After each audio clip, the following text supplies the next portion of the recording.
Back on the dhow, Mariam has dished up more food. And then we have these ripe bananas. Some of them are very long. We call them konoatem or elephant tusk. Elephant tusk, okay.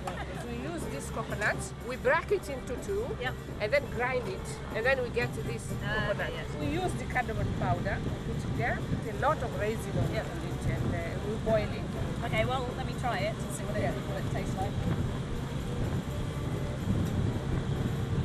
It's sweet? Yeah, it's sweet. A bit savoury, definitely taste the coconut and the cardamom that you mentioned. Yeah. That's good. Apart from banana, I have another dish. Okay. This is muhogo. Muhogo, you see, this is cassava. Okay. Let me show you. Great. This is it. Okay. Yeah. Looks like potatoes. Yeah, it looks like potatoes. You're right. You're right. You can it? taste a little. Okay. It tastes a bit like potatoes as well. Some people use fish on top. That's nice. Mixed together. Mariam's cooking is a fine example of the African influence in Zanzibari food. When it comes to politics, this African influence is considered a hindrance by many. In 1964, after a bloody revolution, Zanzibar hastily entered a political union with Tanzania in East Africa, formerly known as Tanganyika.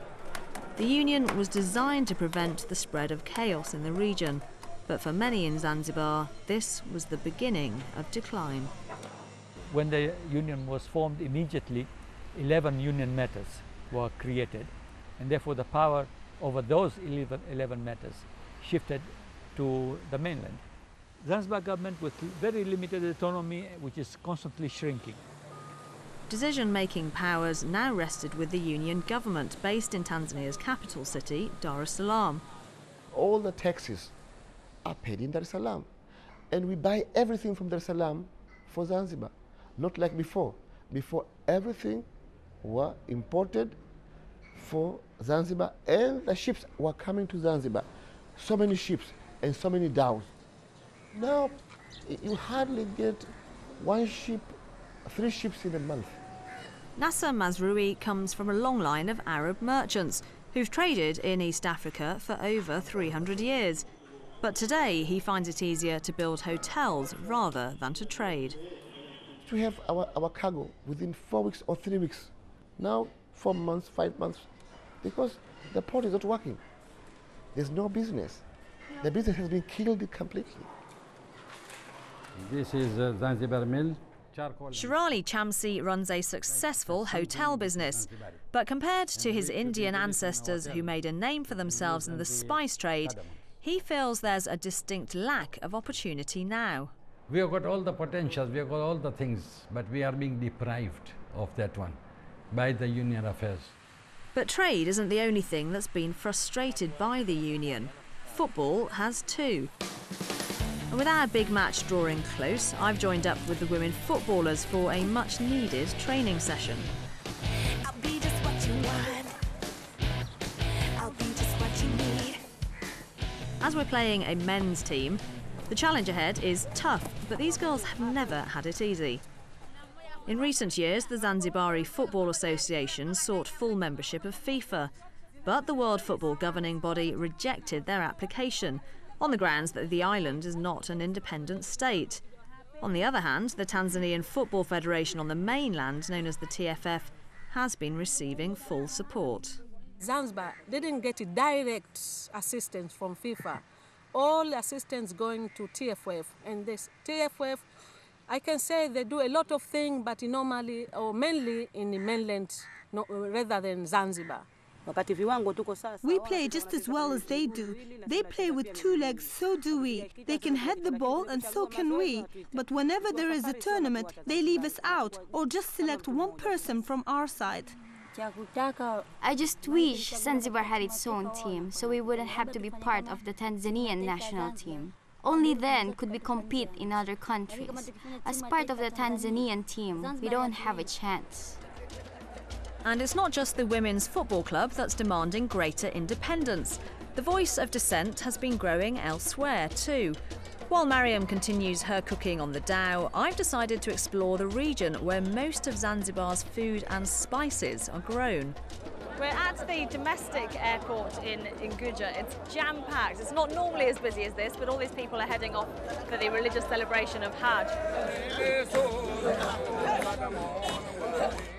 about to go to Pemba. I've been told that the boats are pretty unreliable, so we're going to get this flight. It's only about 15 minutes. Pemba Island is part of the Zanzibar archipelago. Historically, it's this island's vast clove plantations that have provided the spices for trade. In recent years, though, Zanzibar has seen much political violence, as the opposition party in Pemba has been increasingly vocal in its demands for independence from Tanzania. To speak to the islanders, ever the sports journalist, I head straight for a local sporting event. I'm in Kuyu, which is a tiny village in Pemba. There are lots of people here today, though, because there's a big bullfight happening, which is a tradition in Zanzibar, brought in by the Portuguese. But there's one big difference, and that's that the bull doesn't get killed.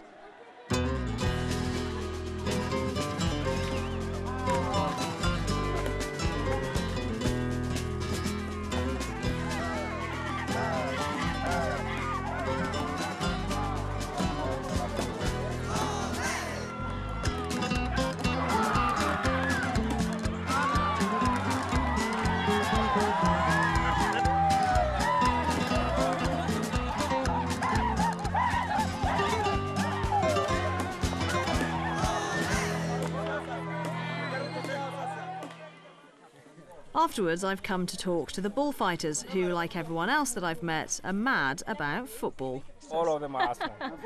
Tell them I have met Arsene Wenger. He is a very nice man. Arsenal Wenger, coach. I have met him. I have spoken to him. You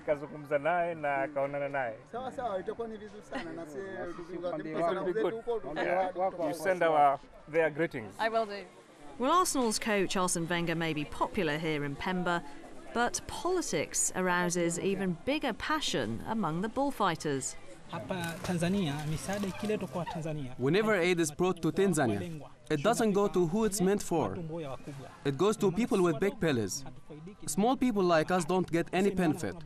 So the most important thing for us is a complete leadership change.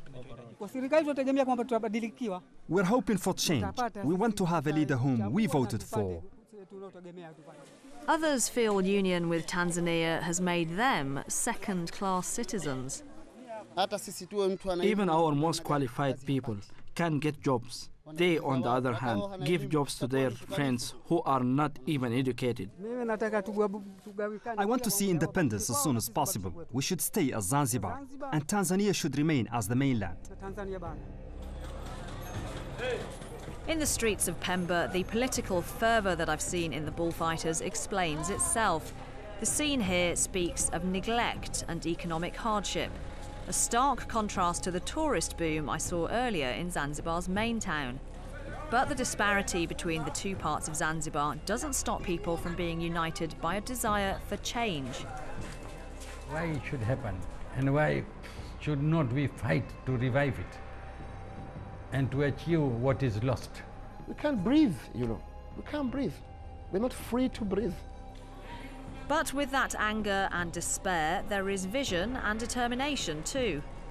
Zanzibar's survival economically can only be based if Zanzibar turns to be a marketplace. You can't teach a bird to fly. You can't teach a fish to swim. You can't teach Zanzibar to trade. When the opportunity comes, the trade will come up like that, and we're going to be successful. And finally, my big sporting moment has arrived, and I really don't want to let my team down.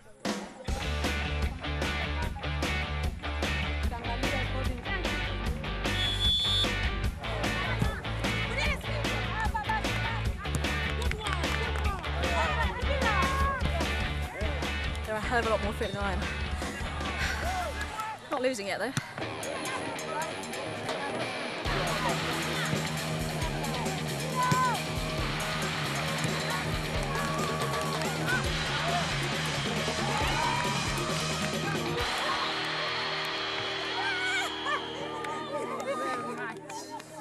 Thank you. Well, I didn't play the whole 90 minutes, but I'm still shattered. Strangely emotional as well. We did lose 2-1, but at least I tried to give it my best shot. How did you find the game? They're great. Huh? They're such good players. They all played really well. Yeah. Very good. This is Zanzibar Futures. And for the girls, I have a special treat.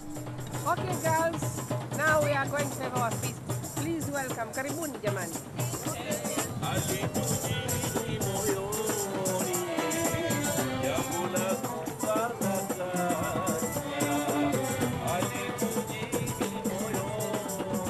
This really has been a fantastic journey of discovery, not just sharing my passion of food with the Zanzibaris, but also finding out about their independent spirit. And that independent spirit is deeply rooted in the Indian Ocean, where the story of Zanzibar began. This cultural heritage has not only given Zanzibar a rich and varied cuisine, but it continues to inspire the islanders in their struggle for greater autonomy and a new identity.